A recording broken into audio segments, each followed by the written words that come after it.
A mensagem de hoje, o título dela é O que mais importa no sustento da obra do Senhor. Nós estamos na série de 1 Coríntios e por 2 momentos o apóstolo Paulo vai falar sobre esse assunto. E ele parece falar de maneira muito indireta sobre esse assunto. Em 2 Coríntios ele utiliza 2 capítulos inteiros para falar só sobre essa temática. E o meu objetivo na semana que vem é exatamente trazer esses capítulos para nós pensarmos a respeito disso. Esse título que eu apresentei aqui para vocês, o que mais importa no sustento da obra do Senhor, ele se deve ao seguinte texto. Mateus 23 diz assim: Jesus, em um momento de confrontação com os fariseus, Jesus ele diz o seguinte na sua confrontação: ai de vocês, escribas e fariseus hipócritas, porque vocês dão o dízimo da hortelã, do endro e do cominho, e desprezam os preceitos mais importantes da lei, a justiça, a misericórdia e a fé. O que isso significa, gente? A prática do dízimo, que era muito comum na nação de Israel, era praticada pelos fariseus e eles ensinavam as pessoas a dar os dízimos das mais variadas coisas. O dízimo nem sempre era financeiro, porque moeda era algo que não era tão comum quanto a gente tem hoje, mas a moeda existia. No entanto, o dízimo ele não era somente de dinheiro, mas existiam ofertas também de outras questões, de animais, de frutos e tudo mais, cereais. E aí ele cita aqui 3 elementos que são muito pequenos e que seria mais ou menos a interpretação da seguinte forma. Jesus está dizendo: ai de vocês fariseus hipócritas, vocês se preocupam em dar dízimos de centavos. Vocês calculam centavos no dízimo de vocês, mas vocês acabam desprezando os preceitos mais importantes da lei. Vocês se preocupam com o cumprimento da lei nos centavos do dízimo, mas vocês esquecem o que há de mais importância na lei de Deus, que são os princípios da justiça, da misericórdia e da fé. E aí Jesus continua dizendo: mas vocês deviam fazer estas coisas sem omitir aquelas. Ou seja, vocês deveriam se preocupar com os princípios da justiça, da misericórdia e da fé, mas não esquecer as questões relacionadas ao dízimo. O grande ponto aqui é o que mais importa, então, para Deus. A pergunta de Jesus é: o que é mais importante para vocês? Jesus diz: façam o que deve ser feito sem omitir o que mais importa. O problema é que vocês, em nome de algo que não é tão importante, vocês omitem o mais importante. Jesus não está dizendo que você não deve fazer, mas ele está dizendo que para fazer isso, você faz para omitir aquilo que é mais importante da lei e que está contido no princípio do dízimo. Então, o que é mais importante para Deus a respeito desse assunto? É isso que a gente vai pensar. É um tema polêmico? Sim, mas para Deus, o que é mais importante no final das contas? Mais uma vez, eu sei que esse tema é um tema complexo, que gera muitos debates. Este sempre foi um tema que gerou debate na igreja cristã e não é de hoje. Existem documentos históricos, que mostram que sempre houve debate a respeito desse assunto. Aconteceram até guerras entre nações e guerras civis, por causa de leis voltadas ao tema do dízimo, quando a igreja e o Estado ele caminhava mais integrado ali no período medieval e um pouco mais adiante. Existiram até guerras civis por conta do dízimo. Então é um tema que sempre vem sendo tratado há muitos anos. Eu não quero aqui, irmãos, assumir uma postura arrogante sobre esse tema, que gera debate. Como se eu fosse um tipo de detentor da verdade absoluta. Os irmãos me conhecem, eu não penso dessa forma. Mas eu quero agora, em conformidade com a minha consciência como pastor, e tudo aquilo que eu tenho ensinado à nossa igreja, a coerência que eu tenho tentado, de fato, viver e ensinar, sobre o que significa buscar a verdade das Escrituras, para vivermos como a palavra de Deus nos ensina. Lâmpada para os nossos pés e a tua palavra, luz para o nosso caminho. Por esse motivo, não quero que as pessoas de outras igrejas, você que está nos visitando ou quem está nos acompanhando pela internet, não use essa pregação aqui para atacar outros pastores, ou para atacar práticas na sua igreja local. Porque se você faz isso, o seu problema não é o dízimo, mas é a vontade de causar problema para outras pessoas. Cada igreja tem sua forma de ver esse assunto. E eu quero respeitar as diferentes maneiras de ver, porque eu sei que é um tema que tem muito debate.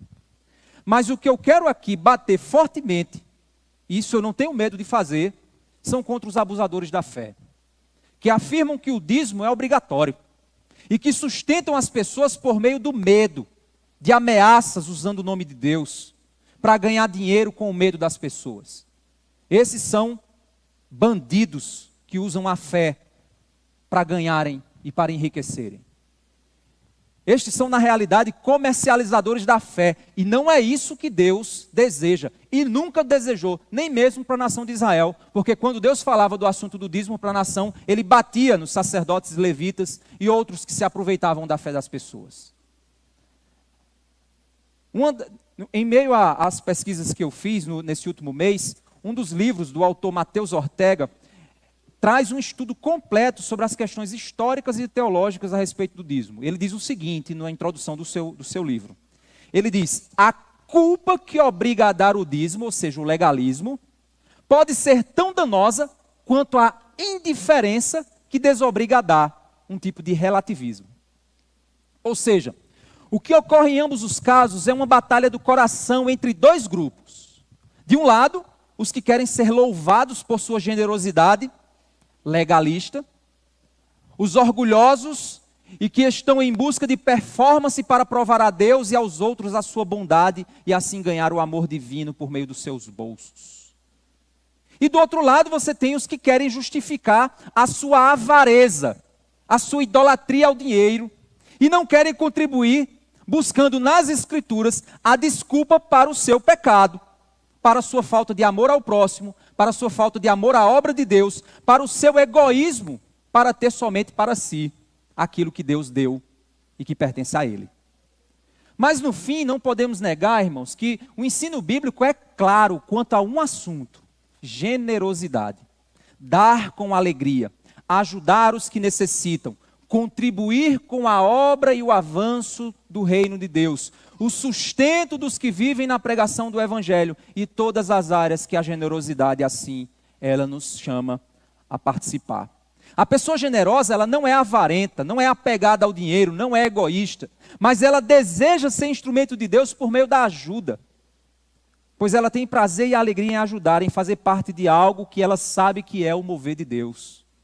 O grande ponto de toda essa discussão gira unicamente em torno do amor ou a Deus ou ao dinheiro, por parte de quem quer dar ou não, e por parte de quem quer receber ou não. Quando a gente olha para os fariseus, irmãos, a gente entende que os fariseus eles eram aficionados, apaixonados por performance. Eles se apegavam ao legalismo como ninguém. Era uma prancheta que eles carregavam com todos os preceitos e eles tinham orgulho de dizer: eu faço isso porque eu sou santo demais. Jesus acusa eles de serem sepulcros caiados e que são preocupados com o dízimo do endro e do cominho e se esquecem das coisas mais importantes da prática da lei de Deus. Lá em Mateus 23 e 24, que a gente já viu aqui, Jesus diz: ai de vocês, escribas e fariseus hipócritas, porque vocês dão o dízimo da hortelã, do endro e do cominho e desprezam os preceitos mais importantes da lei, a justiça, a misericórdia e a fé. Mas vocês deviam fazer estas coisas, sem omitir aquelas. Aí no verso 24 ele diz: guias cegos, vocês coam um mosquito, mas engolem um camelo. Vocês não têm senso de proporção do que realmente importa para Deus. Esse texto nos mostra que às vezes em nosso coração existe uma preocupação muito maior de orgulho pessoal, barganhar com Deus, provar para Deus que você é santo por dar o dízimo, até do cominho, até do endro e até da hortelã. Mas no fim, está deixando de fazer as coisas mais importantes que a lei de Deus manda que sejam feitas a partir do meu coração, a partir do seu coração. Jesus não diz que se deveria deixar de dar o dízimo aqui. Nesse texto ele não está dizendo isso. Mas deveria entender que Deus não está preocupado com os valores exatos da sua perfeição religiosa. mas sim com o coração que sabe o que está fazendo na hora que honra a Deus. É isso que Deus está olhando. Lá em Mateus 5:20, a gente não precisa ir lá não, você pode só anotar para depois você ver. Jesus disse que se a nossa justiça não exceder a dos escribas e fariseus, nós não entraremos no reino de Deus. Ou seja, se a minha justiça não for superior à justiça que os fariseus praticam, e olha que eles contavam os centavos dos dízimos, viu? Mas se a nossa justiça não for superior a esse tipo de justiça, nós não entraremos no reino de Deus. Jesus está se referindo à justiça que é feita por obediência a partir do coração.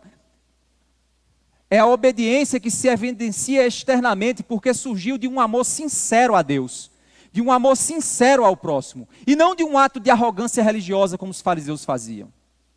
É por isso que Jesus veio nos apresentar a graça por seu sangue, que nos muda de dentro para fora. É isso que nós precisamos buscar. A profecia de Jeremias era: eu escreverei a minha lei em seus corações. É essa a promessa da graça.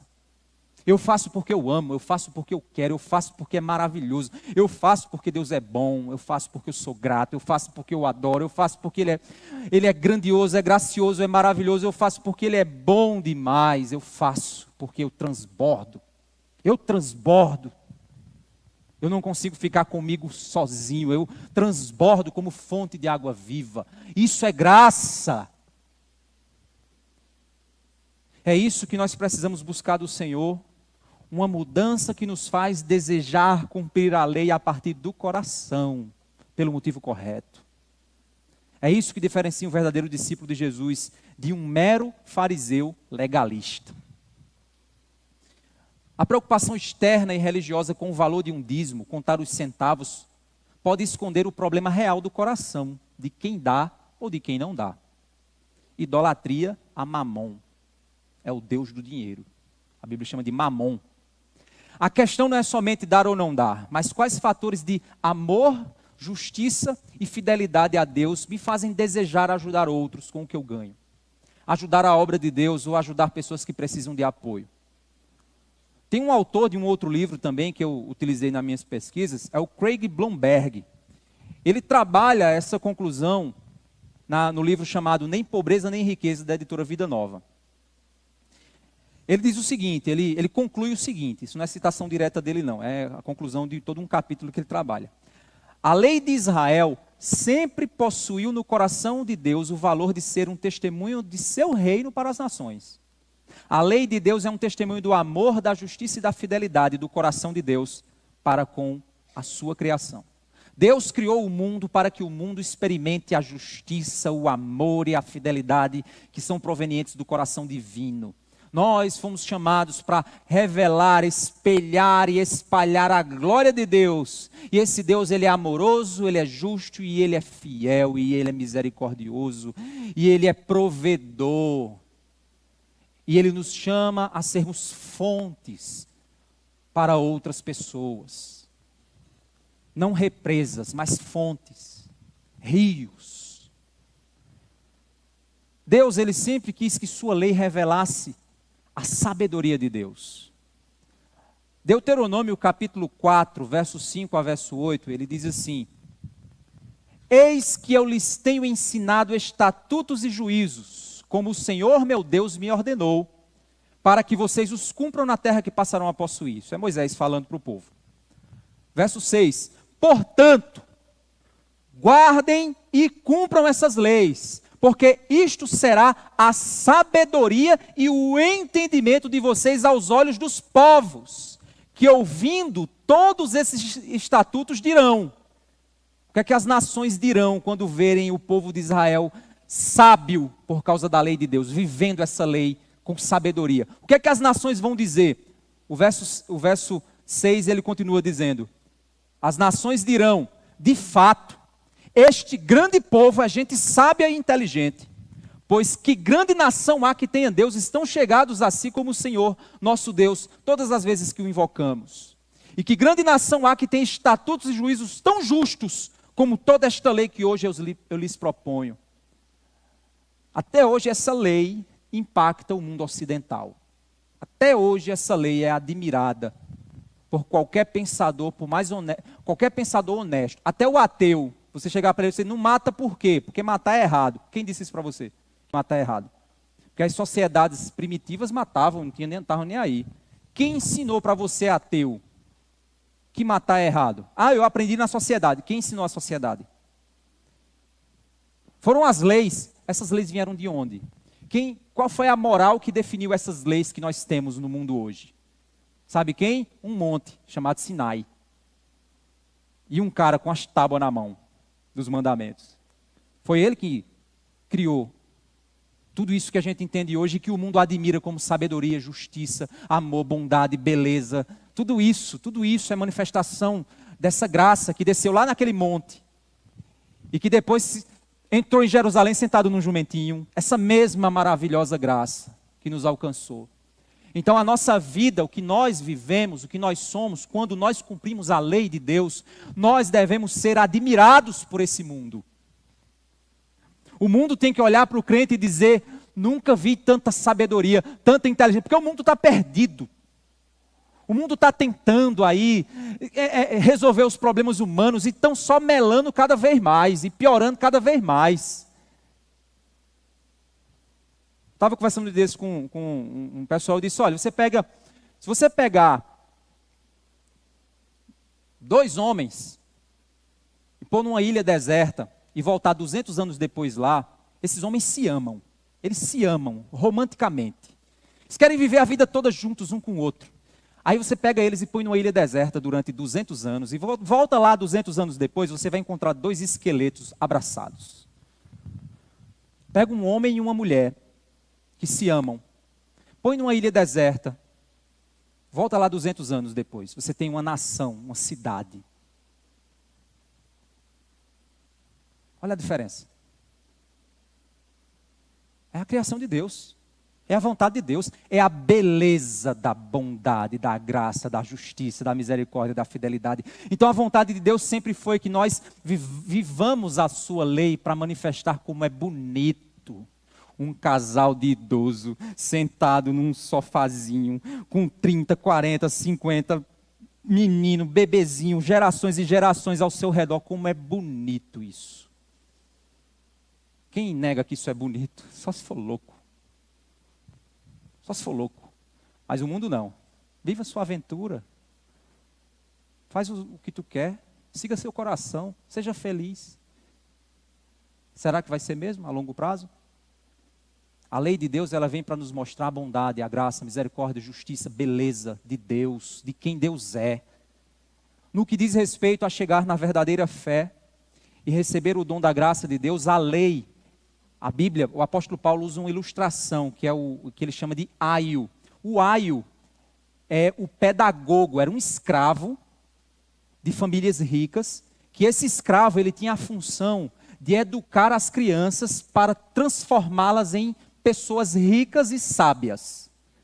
Então, o trabalho de pegar a criança e conduzi-la até se tornar um cidadão pertencia ao aio. Essa criança não ia se tornar um pedagogo, mas o pedagogo era a ferramenta para tornar essa criança um cidadão.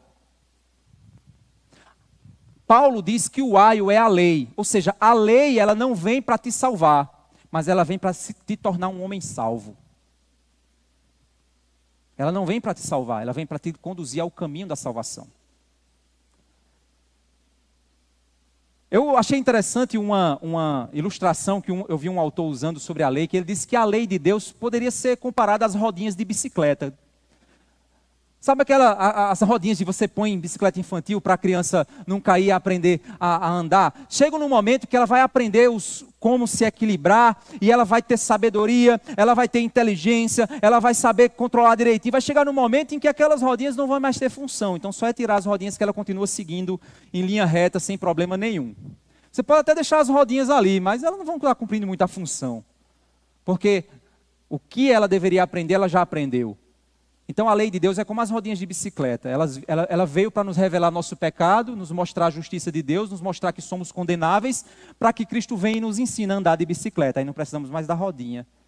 Ah, então agora eu vou andar de todo jeito? Não, porque mesmo sem a rodinha você continua andando como se a rodinha estivesse ali. Onde é que a gente pode entender isso? Porque na nova aliança, a lei ela está escrita em nossos corações, então a gente cumpre com prazer a lei de Deus. Não é porque Deus me obriga, porque eu não preciso ser obrigado agora, senão eu vou para o inferno. Não, eu não vou mais para o inferno. Não há mais condenação para os que estão em Cristo Jesus. Não há mais maldição sobre mim. Então, por que eu cumpro a lei, então? Porque eu tenho prazer nela. Ela é linda, ela é maravilhosa, é bênção de Deus. É graça, é prosperidade, é algo grandioso. Então, eu não cumpro porque eu tenho medo de Deus. Eu cumpro porque eu não sou doido. Se eu sei andar de bicicleta, para que eu vou ficar fazendo assim? Não tem necessidade disso, eu vou cair, vou me machucar, para quê? Eu não já aprendi? Ah, não, tem que botar a rodinha para manter a pessoa segura. Não, peraí, você está lidando com uma pessoa que tem problemas mentais? Por quê? Você tem que botar a rodinha lá para ele não cair, mas ele não já sabe andar? Não, mas tem que botar a rodinha para manter ele seguro. Então o problema dele não é saber ou não saber, o problema é que ele é incapaz de conhecer, de andar. Onde é que a gente pode ver essa aplicação prática do princípio do aio e dessa ilustração das rodinhas de bicicleta? Deixa eu lembrar para vocês o que a gente viu semana passada. Paulo, ele fala sobre o boi que debulha o milho. E aí ele diz, não amordace a boca do boi que debulha o milho. Aí Paulo diz, será que é com o boi que Deus está preocupado? Ou não é com os trabalhadores? O que é que Paulo está ensinando? Paulo está dizendo que a lei diz que você não tem que amarrar a boca do boi, mas você tem que deixar o boi comer livremente quando tiver fome, enquanto trabalha. O que é que a lei está dizendo? É injusto amarrar a boca daquele que trabalha e não dar a ele o direito de comer. É injusto amarrar a boca do boi e não permitir que o boi que trabalha se alimente. Isso é injustiça. Isso é falta de misericórdia. Isso é falta de amor. Isso é quebrar a lei. Esse princípio, será que... E aí Paulo diz, será que Deus está preocupado com a lei dos animais? Não. Deus está lançando um fundamento. O fundamento de que aqueles que trabalham têm o direito de comer.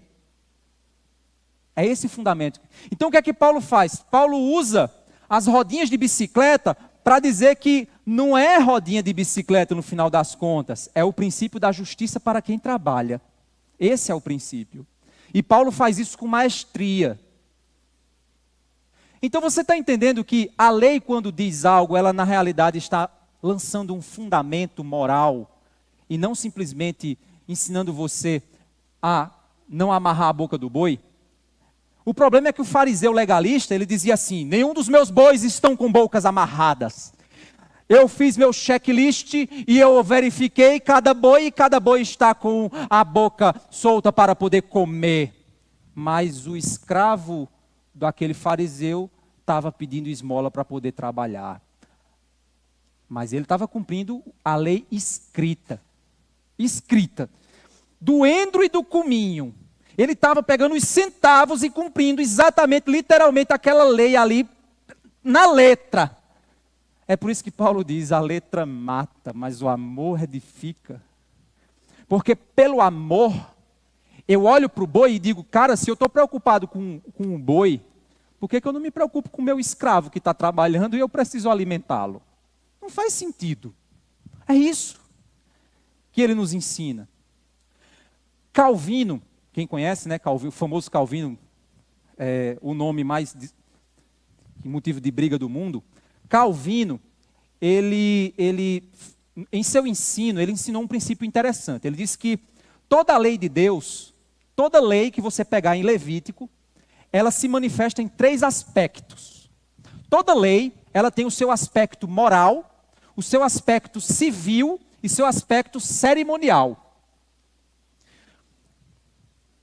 O aspecto cerimonial é aquele aspecto que fala da expiação de pecados. E esse aspecto cerimonial foi cumprido no Cordeiro de Deus que tira o pecado do mundo. Depois que o Cordeiro de Deus veio e tirou o pecado do mundo, o aspecto cerimonial da lei foi cumprido e não há mais o que ser feito. O aspecto civil da lei é o aspecto social do Estado de Israel. Depois que Israel... Se eu não sou judeu, eu não preciso estar debaixo de uma lei civil judaica. porque eu não sou judeu, eu sou brasileiro. Então, o aspecto civil da lei, eu não preciso cumprir. Eu não sou judeu. Nunca me circuncidei. Não preciso disso. Agora, o aspecto moral da lei é eterno. O aspecto moral da lei é aquele aspecto que Deus cobra da gente. E diz, vocês precisam manifestar os preceitos mais importantes da lei. O amor, a misericórdia e a fidelidade. São os aspectos da lei que você precisa buscar. E esses aspectos são morais. Por exemplo, deixa eu citar aqui um exemplo. Espero que o tempo para o relógio. A lei no Antigo Testamento a respeito do adultério. A lei do adultério, ela ensinava que quando um homem e uma mulher fossem pegos em adultério, eles deveriam ser levados até o templo e serem apedrejados, até morrerem. Certo? Eu sigo a lei de Deus. Descobri aqui um irmão que está em adultério. Pega ele, traz aqui para a igreja, vamos tacar pedra no irmão. Se vocês fizerem isso, se eu fizer isso, para onde é que a gente vai, segundo a lei brasileira? Para o serrotão. É para lá que a gente vai. Ah, então você não está cumprindo a lei? Não, a lei civil judaica não. Ah, então adultério agora pode? Não, não pode. Sabe por quê? O aspecto civil da lei do adultério não vale, porque hoje adultério não é mais crime, viu gente? Em 1975 ainda era crime aqui no Brasil, mas hoje não é mais crime. Então a gente não pode, pela nossa lei civil, a gente não pode cobrar crime onde não há crime, segundo a lei. Ah, mas eu vou cobrar crime segundo a lei judaica, sim, mas o Brasil não é um país judeu. Então não faz sentido. Ah, então vamos para a lei cerimonial. Qual aspecto da lei cerimonial a gente poderia ter no casamento? Talvez o princípio da aliança, não sei. Cristo cumpriu. Qualquer aspecto que contenha nessa lei a respeito do aspecto cerimonial, Jesus cumpriu. Beleza, ok, em Cristo cumprimos. Agora, qual é o aspecto moral dessa lei? Proteção da família, proteção da fidelidade, proteção da criação de filhos para a imagem e semelhança de Deus. É a lei moral. Nós permanecemos como cristãos defendendo essa visão de que o adultério ele é pecado, não porque os 10 mandamentos estão dizendo. Adultério é pecado porque ele quebra tudo aquilo que representa o amor, a misericórdia e a fidelidade que está na lei do Senhor. E é óbvio que é porque a Bíblia também proíbe. Se você for no Novo Testamento, ela vai dizer que é pecado o adultério. Mas eu estou dizendo para vocês esses aspectos porque você pode aplicar esse princípio para qualquer outra lei que hoje você diz, não, mas não é crime não, certo? Mas é pecado. Mas por que é pecado? Porque a lei de Israel diz, é pecado porque a moral de Deus diz.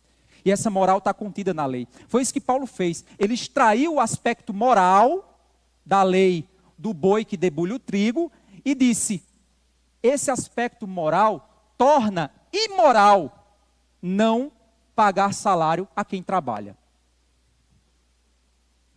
É isso que Paulo faz. Por que a gente está vendo isso aqui dentro da série de 1 Coríntios? Porque esse, irmãos, é um ensino que deve ser dado à igreja, em primeiro lugar. E também para que a gente possa entender o contexto das falas do apóstolo, que esse é o problema nosso, porque a gente está muito distante daquela cultura e daquele tempo. Precisamos ser levados ao contexto histórico e cultural da fala do apóstolo, para que a gente possa compreender um pouco do impacto do que ele está falando. Abram suas Bíblias em 1 Coríntios, capítulo 9. Só para a gente relembrar aqui. 1 Coríntios, capítulo 9.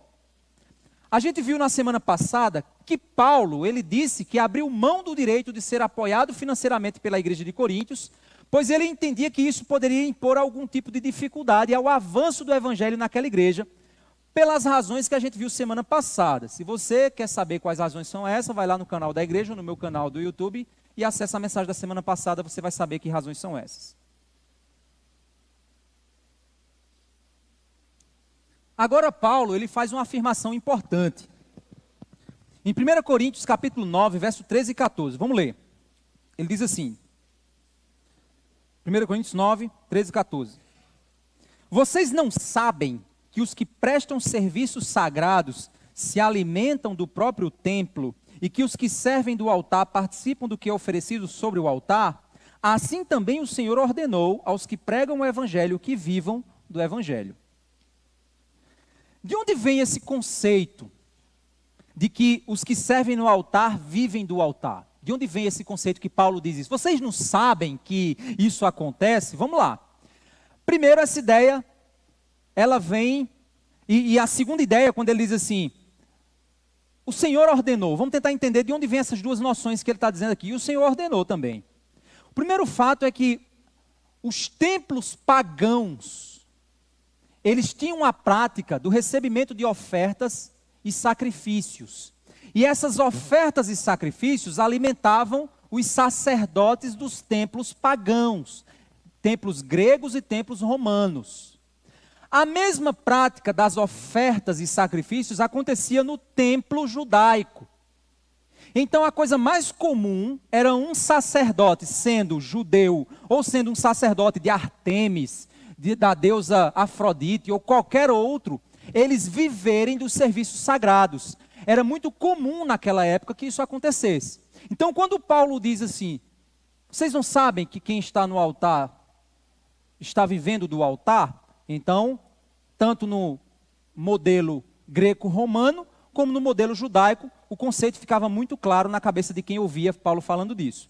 Mas de onde é que vem essa ideia de que o Senhor Jesus ordenou isso? E aí, quando a gente vai lá para Lucas capítulo 10, verso 7, a gente tem um momento em que Jesus, ele comissiona, ele manda 70 discípulos se espalharem pelas cidades para pregar o evangelho. E ele dá poder para os discípulos pregarem o evangelho. Aí Jesus, ele dá algumas recomendações para esses discípulos. É como se fosse uma simulação da igreja. Cristo está simulando o reino de Deus. E aí ele diz assim, olha, vão vocês, os 70, vocês vão pregar o evangelho de cidade em cidade, se espalhem para pregar. E aí Jesus diz isso em Lucas 10, 7. Permanecei naquele domicílio, ou seja, quando você chegar numa cidade, e alguém, na casa dele, alguém te receber em paz, desça sobre ele a tua paz. Você já deve ter visto esse texto. Por isso que a gente diz, Pai do Senhor, graça e paz, meu irmão. A gente diz isso em virtude também desse costume.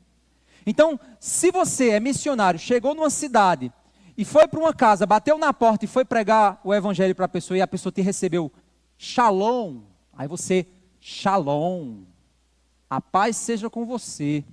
Se essa pessoa te convidar para entrar e quiser te ajudar ministerialmente na tua missão, já que Jesus ordenou que eles não levassem nenhum tipo de bem com eles, aí Jesus diz assim, permanecei naquele domicílio, comei e bebei do que vos for oferecido, pois digno é o trabalhador do seu salário. E aí ele diz, não andeis a mudar de casa em casa. Ou seja, quando eu cheguei naquela cidade, e alguém me convidou para, eu vou hospedar você aqui na minha casa. Missionário, eu vou hospedar você na minha casa. Aí ele diz, fique naquela casa até você terminar sua missão na cidade. Quando terminar a missão na cidade, você sai e vai para outra cidade. Mas não saia daquela casa enquanto não terminar a missão. Sabe por quê? Para ele não ficar de casa em casa. Hoje é na casa da dona Benedita, amanhã é na casa do seu Joaquim, depois é na casa do não sei o que lá. Não, vocês vão ficar. A missão não é na cidade. Deus providenciou um lugar para vocês ficarem. Fiquem naquela cidade e façam a missão naquele lugar. Concentrem-se na missão. E aí é interessante que Paulo aqui ele faz uma relação muito direta entre os templos pagãos, que eram sustentados pelas ofertas, e o templo de Israel, que da mesma forma era sustentado por ofertas.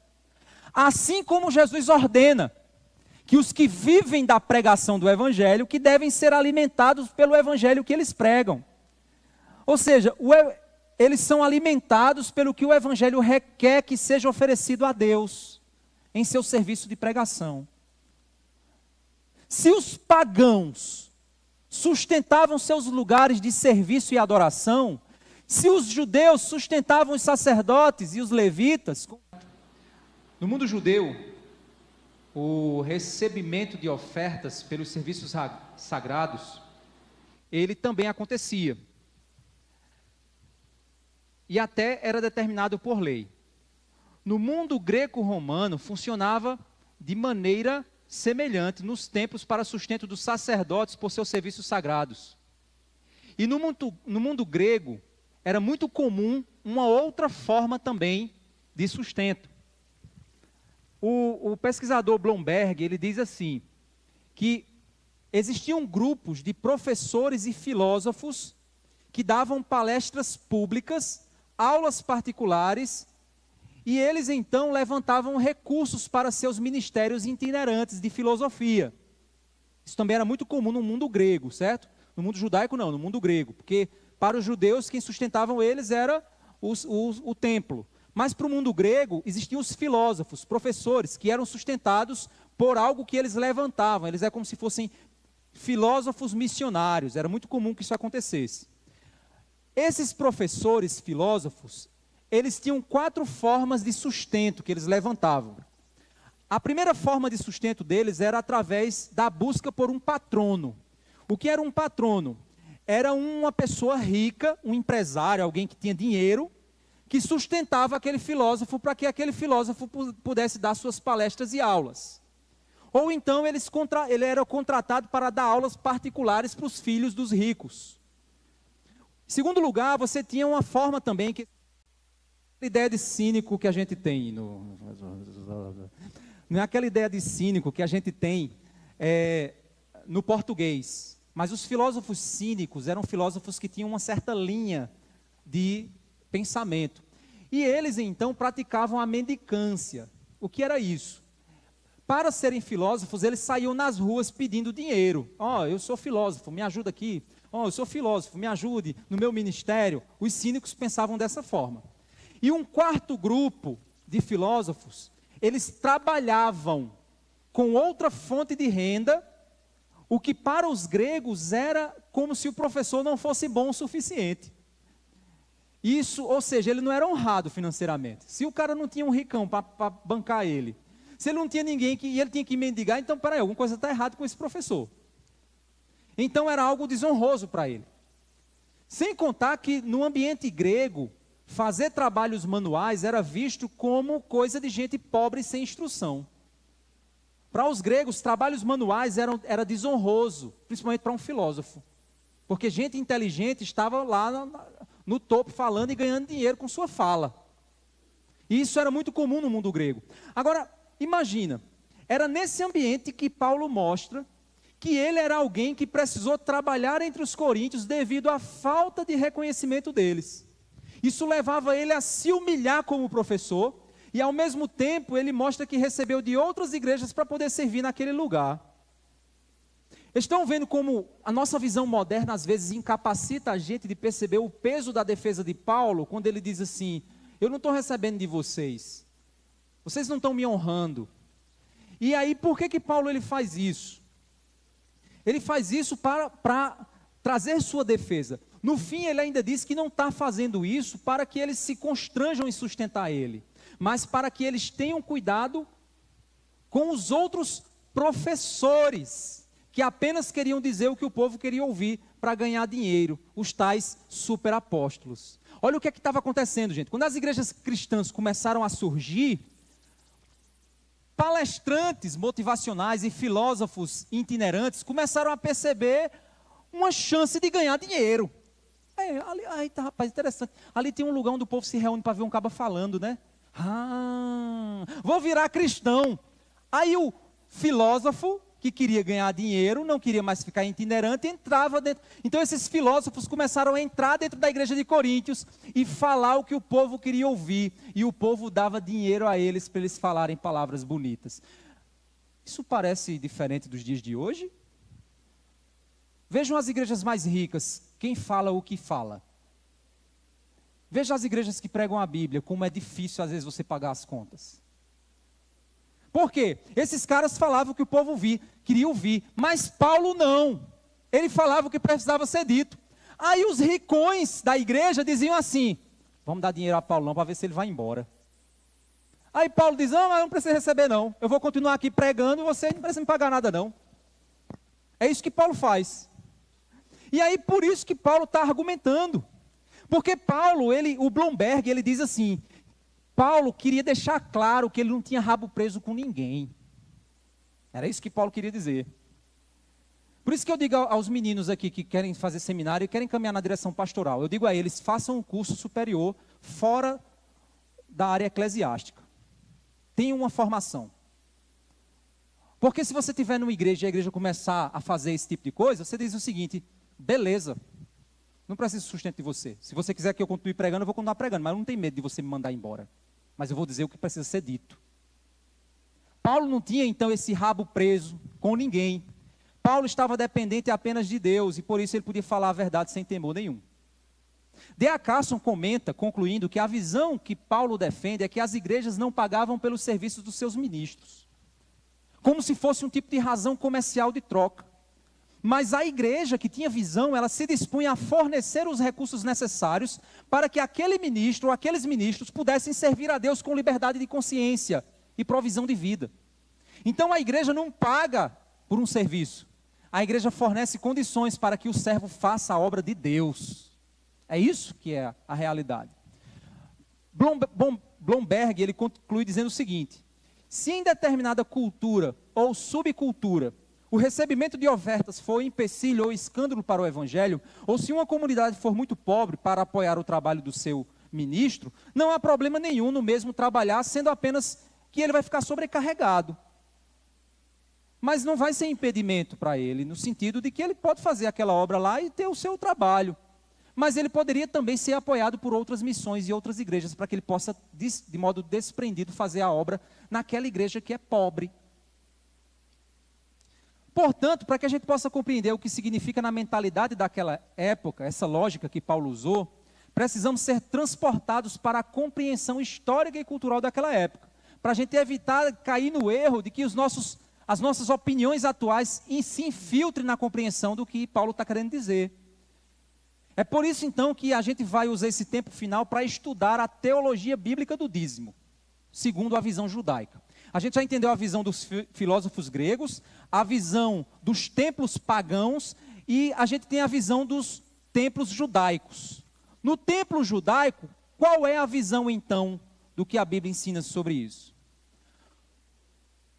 O dízimo, ele era para adoração ou sustento dos serviços sagrados. O dízimo não era algo unicamente do mundo judaico. Isso é uma informação que eu não sabia, gente. E aí, nas pesquisas, eu descobri essa informação e fui atrás de outros autores e descobri que, de fato, é isso mesmo. O dízimo não era algo unicamente do judeu. Mas a prática do dízimo remonta a tempos anteriores a Moisés. Historiadores apontam que era uma prática comum na antiguidade. Era a prática de oferecer a 10ª parte dos seus bens aos seus deuses. E aí, por que valor 10? Aí você pode se perguntar, mas por que 10? Porque era muito mais fácil você fazer uma porcentagem de 10. Porque você tem 10 dedos nas mãos. Olha que interessante. Então, como eu tenho 10 dedos nas mãos, só era eu chegar e dizer assim, você pega o que você tem, divide em 10 partes e tira uma parte dos 10. Olha que interessante. Então era uma matemática muito simples para o povo daquela época. E é exatamente por isso que a ideia do dízimo. Mas vocês vão se abismar com mais coisas que eu vou trazer aqui para vocês. A sociedade mais antiga que se tem registro documental da prática do dízimo eram os acadianos. Ela também era praticada pelos fenícios, pelos cartagineses, pelos chineses da dinastia Zhou. Os babilônicos do Antigo Testamento eram os que tinham um sistema de dízimo mais moderno, por ser uma sociedade muito avançada. Eles tinham as ideias do dízimo também contido na sua sociedade. Depois os gregos e os romanos, que buscavam as bênçãos dos seus deuses, oferecendo suas ofertas nos altares. O hinduísmo pratica o dízimo, gente. Você sabia disso? O hinduísmo hoje pratica o dízimo. O islamismo também. Olha que interessante. E por fim, o que mais sabemos é que o judaísmo, ele era o que praticava, porque a gente tem a Bíblia, e a gente é influenciado pelas Escrituras. Mas no meio cristão, essa prática é muito comum também nas igrejas hoje em dia. É muito comum falar sobre esse assunto, no sentido de entender que esse assunto existe. Mas o dízimo nas igrejas hoje, elas são por várias razões. As razões mais manipuladoras, a de manipular o povo para tentar conseguir bênção de Deus, ou então manipular Deus pela doação. Eu dou para Deus me dar. A lógica sempre foi a mesma, a mais comum em todas as sociedades. Adorar aos deuses com gratidão pela prosperidade, sustentar os serviços sacerdotais do templo, apoiar os governos teocráticos e oferecer aos deuses para garantir bênçãos celestiais. Será que não tem tanto crente nas igrejas hoje dando dízimo para Deus abençoar?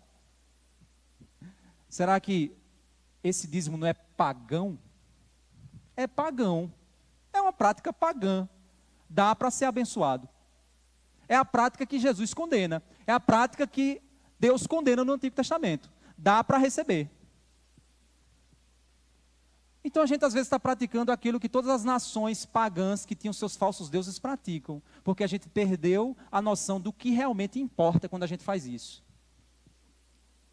E aí vamos olhar o dízimo nas Escrituras. Muito antes de Moisés, que foi quem instituiu o dízimo como lei, nós temos Caim e Abel, que dão ofertas a Deus. Lá em Gênesis 5 diz assim: depois deu à luz Abel, irmão de Caim. Abel foi pastor de ovelhas, era a profissão dele. E Caim foi agricultor, era a profissão dele.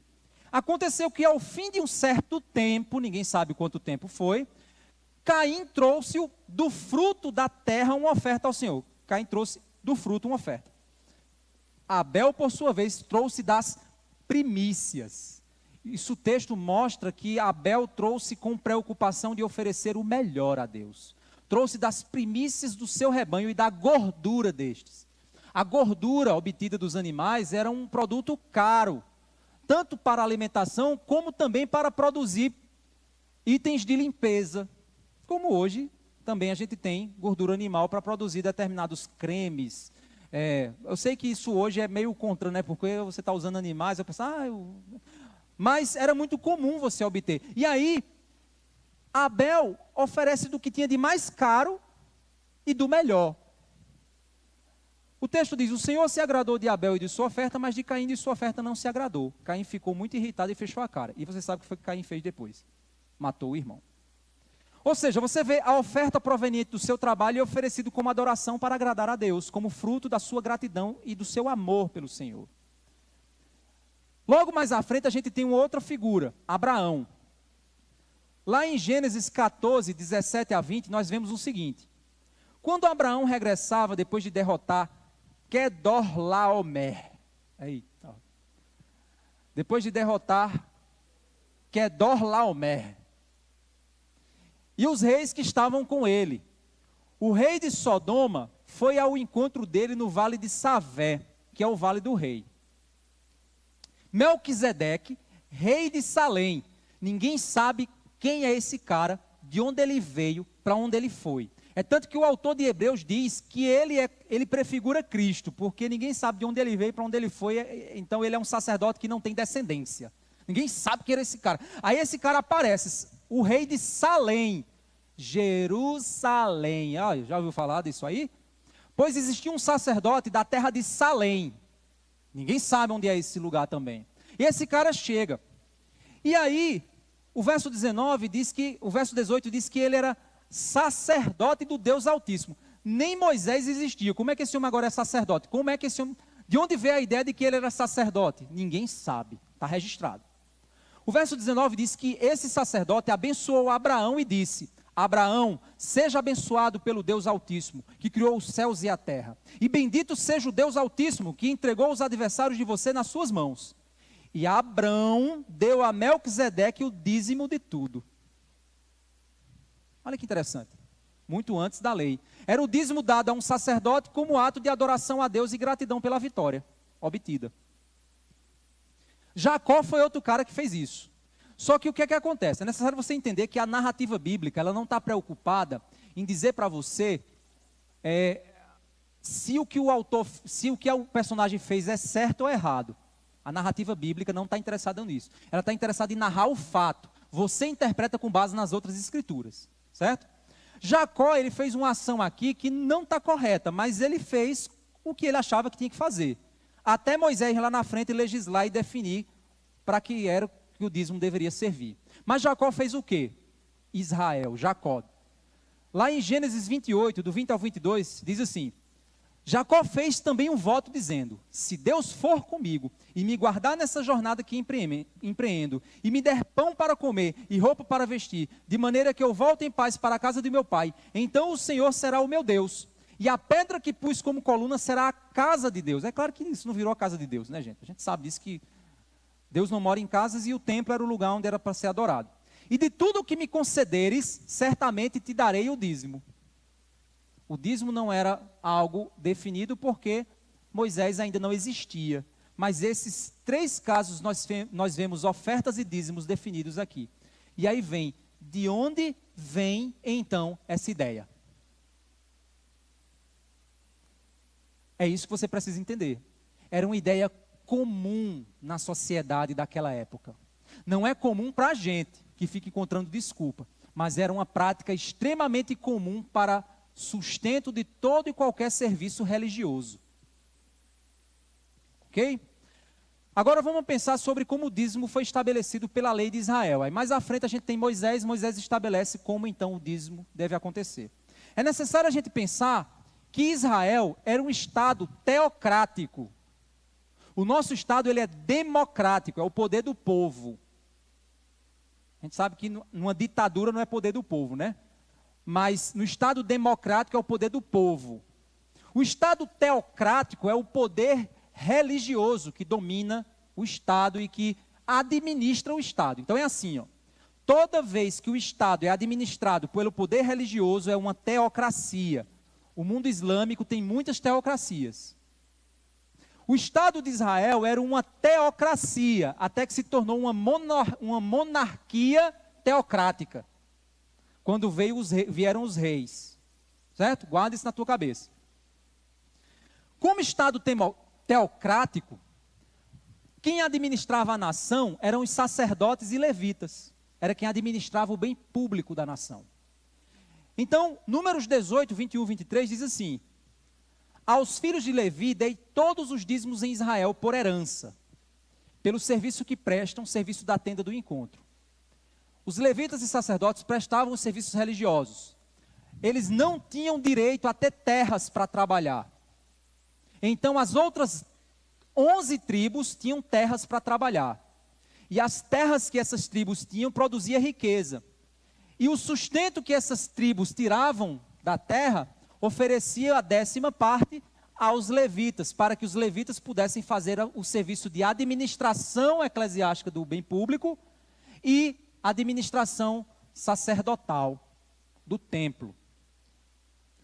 O verso 22 diz: e nunca mais os filhos de Israel se aproximarão da tenda do encontro, para que não levem sobre si o pecado e sejam mortos.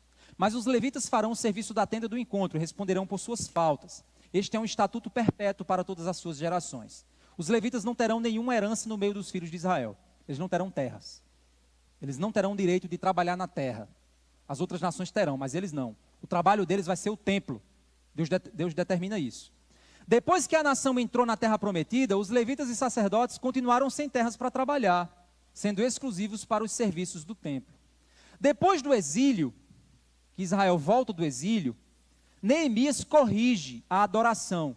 Quando Neemias reergue os muros e trabalha o templo, ele então corrige o problema. Neemias 12, 44 e 45, nós vemos o seguinte: ainda no mesmo dia foram nomeados homens para as câmaras dos tesouros. Era chamado o lugar onde reunia os dízimos, era a câmara dos tesouros, das ofertas, das primícias e dos dízimos. Eram várias câmaras. Para recolherem nelas, dos campos ao redor das cidades, as porções designadas pela lei, para os sacerdotes e para os levitas. Porque o povo de Judá estava alegre por causa dos sacerdotes e dos levitas que ministravam ali. Executavam o serviço do seu Deus e o serviço da purificação. Também os cantores e porteiros. Porque os levitas, gente, não eram somente os pregadores. Essa visão é uma visão moderna nossa. Mas todo mundo que trabalhava sustentando o serviço do templo era considerado levita. E ganhava para isso. Eu seria um levita, eu seria um sacerdote. A nossa irmã Tatiana é uma levita. Porque ela recebe para cuidar da zeladoria da igreja. Então eles trabalhavam, os porteiros, os músicos, eles tinham esse trabalho e eles eram sustentados pelo que o templo tinha. Quando a gente chega um pouco mais adiante, em Neemias 13, do 10 ao 12, Neemias repreende o povo, porque depois que Neemias traz os sacerdotes e levitas para trabalhar no templo, olha o que acontece. Também, Neemias diz, eu soube que as porções dos levitas não estavam sendo dadas a eles, de maneira que os levitas e os cantores que faziam serviço tinham fugido, cada um para o seu campo. Então repreendi os magistrados e perguntei, por que a casa de Deus ficou abandonada?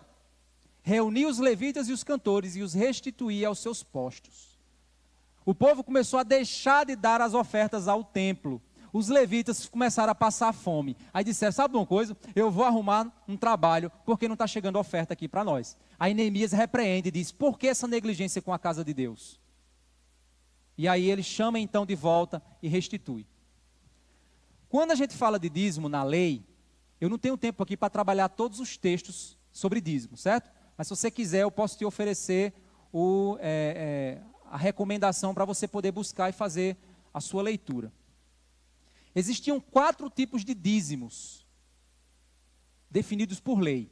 Cada dízimo desse ocorria numa frequência diferente. Não era todo final de semana não, gente, ou 2 vezes por mês.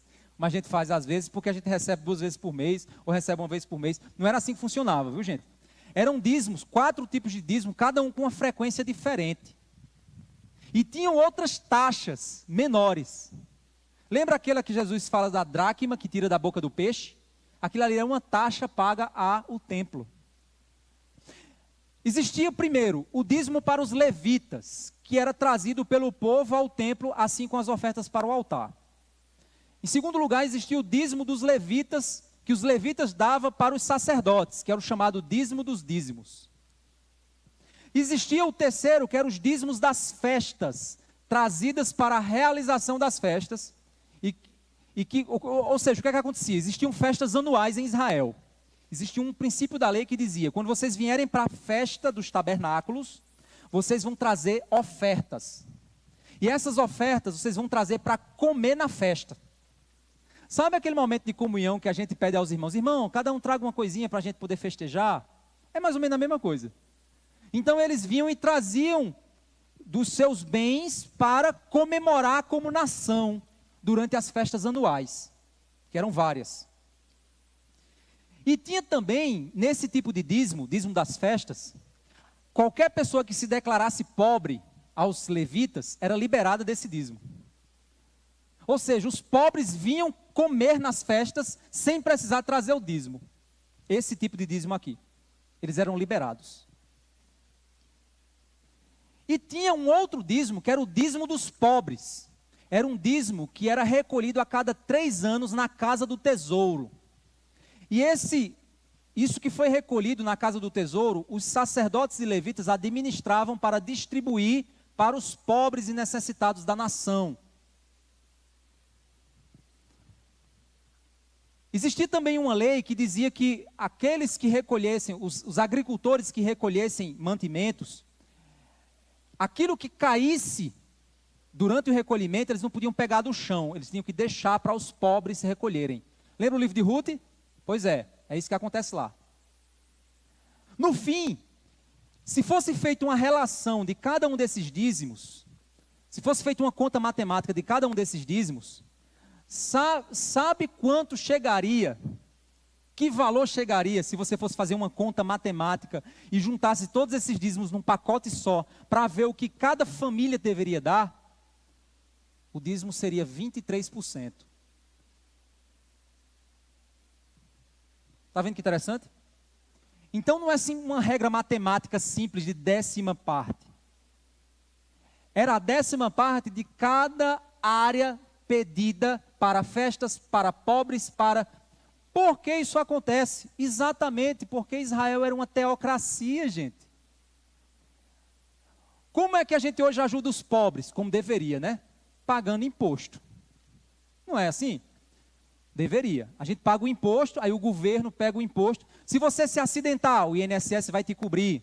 Se você se aposentar, o INSS vai te pagar. Se acontecer alguma coisa, aí o governo vai te dar o Bolsa Família. Deveria ser assim. A gente paga imposto para que o bem comum seja administrado. Ou seja, o dízimo era um imposto para uma nação. Por isso ele era obrigatório. Por isso Malaquias diz que quando você não dá o dízimo, você está roubando a Deus. É a mesma coisa que Deus diria, se você não pagar imposto, você está roubando o Estado. É a mesma lógica. E aí quando ele diz que o devorador ele vai repreender o devorador, é porque lá na aliança, no Monte Sinai, Deus havia dito que se eles ofertassem a Deus, Deus daria prosperidade à nação. Então, quando Malaquias diz isso, Malaquias está lançando a lógica da aliança, dizendo assim, se vocês quebrarem a aliança, vocês vão se dar mal. Vocês estão fazendo falcatrua com aquilo que é o imposto que Deus pede que seja pago.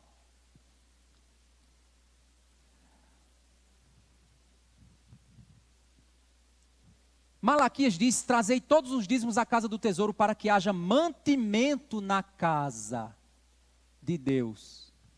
Para que a casa de Deus se torne fonte para abençoar a nação inteira.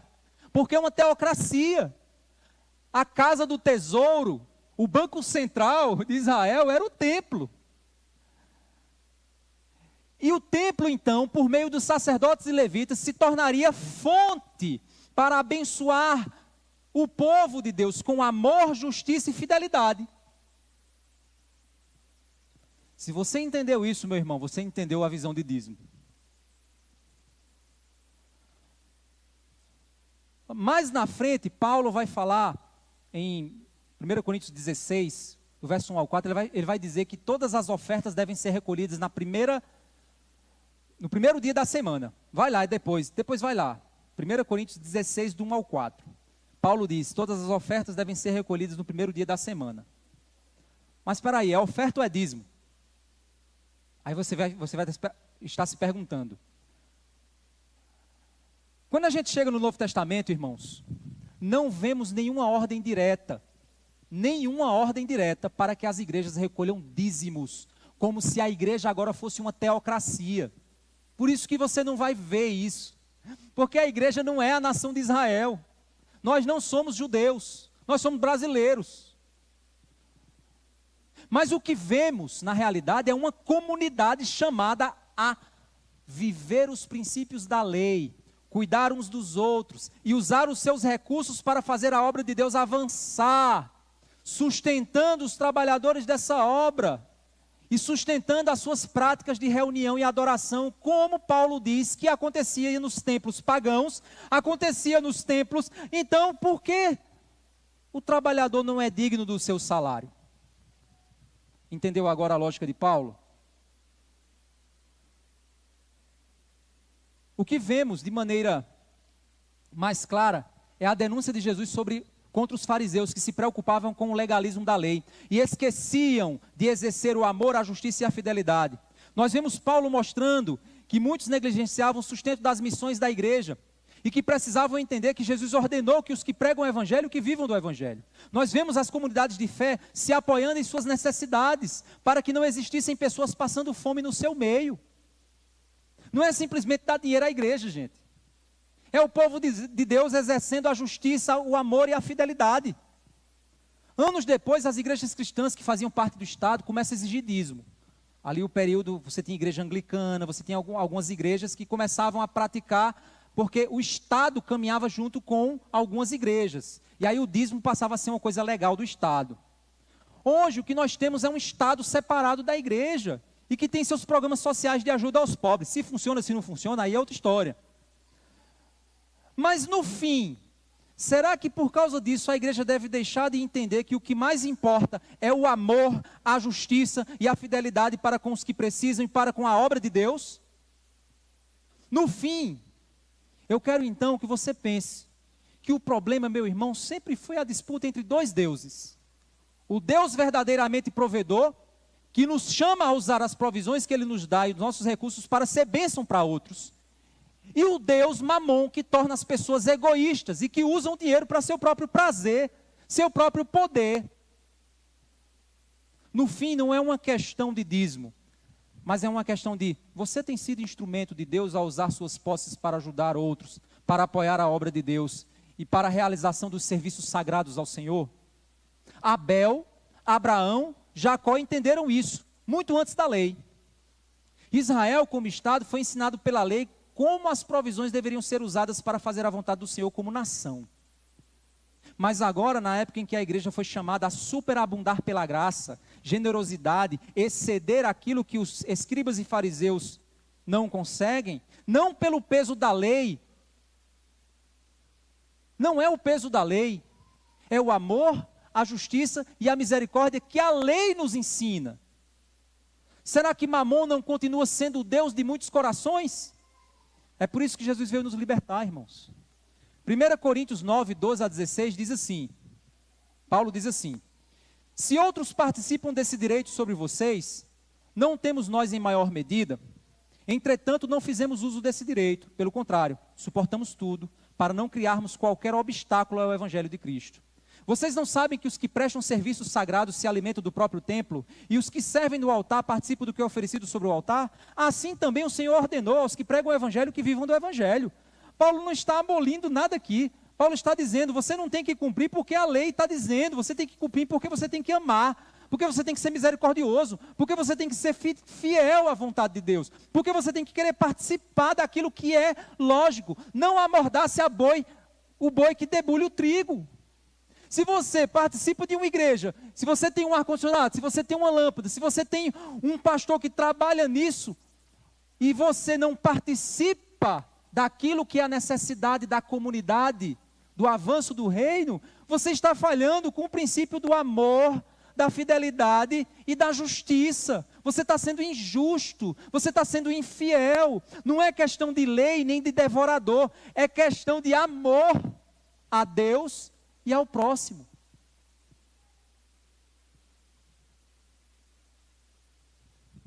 Paulo diz assim: eu, porém, não tenho feito uso de nenhuma destas coisas e não escrevo isso para que assim se faça comigo. Eu preferiria morrer a deixar que alguém me tire essa glória. Se eu anuncio o Evangelho, não tenho do que me gloriar, pois sobre mim pesa essa obrigação, porque ai de mim se eu não pregar o Evangelho. Então ninguém prega o Evangelho porque quer ganhar dinheiro, prega o Evangelho porque Deus mandou. Agora o sustento, Deus é quem vai sustentar. A grande questão é, a igreja quer participar da obra? A igreja quer fazer essa obra ou ela é um clube? Vocês já pararam para pensar que a gente paga a academia para usar o serviço da academia? A gente paga a Netflix para usar o serviço da Netflix? A gente paga a internet para usar o serviço da internet? A gente paga o restaurante por fazer uso do restaurante? Mas a gente não quer dar nada para a igreja, mesmo fazendo uso dos serviços sagrados que ela oferece.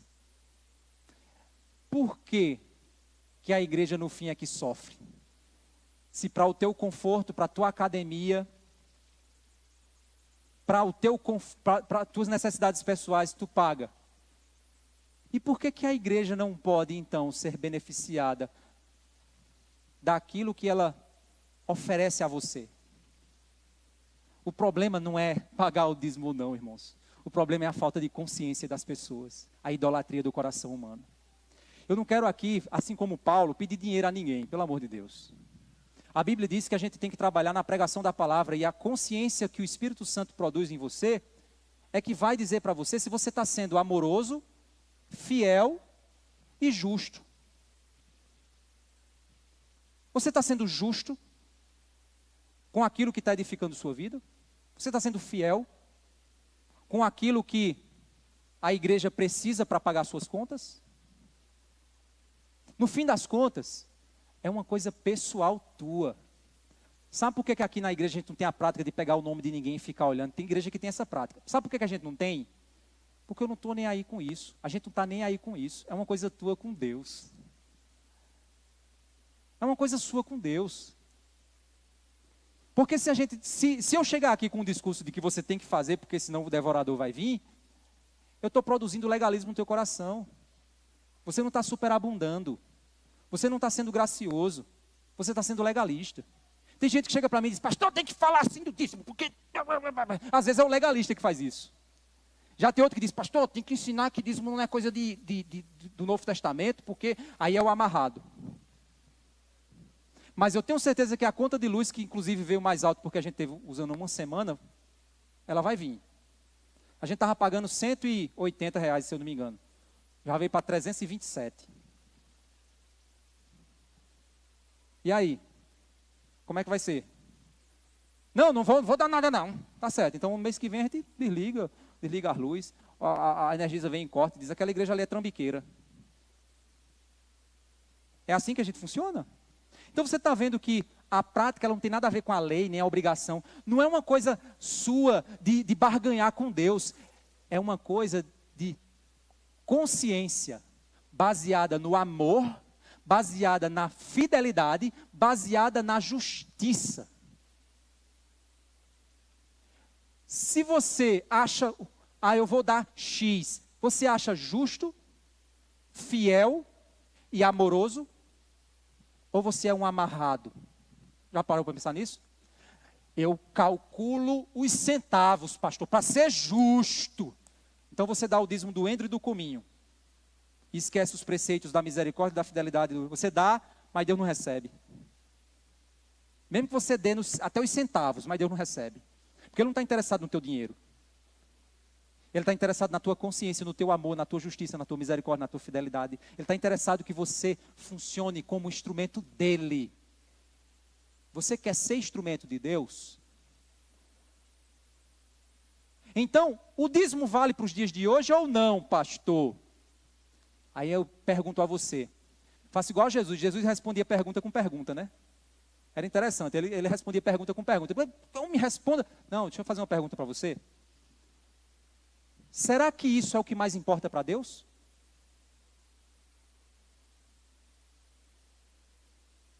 Semana que vem a gente vai continuar trabalhando nessa questão. Aí talvez você chegue na conclusão se é ou não é. O que você tem feito ou você não tem feito. Amém?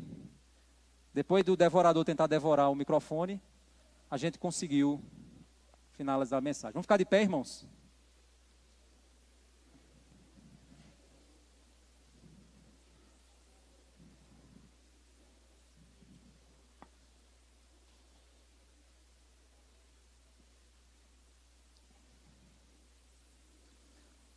Essa mensagem foi batalha espiritual até na mensagem, gente.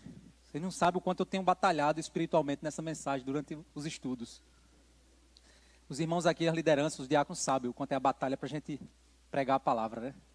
E é tão interessante que até na hora da pregação foi batalha. Mas Deus sempre vence.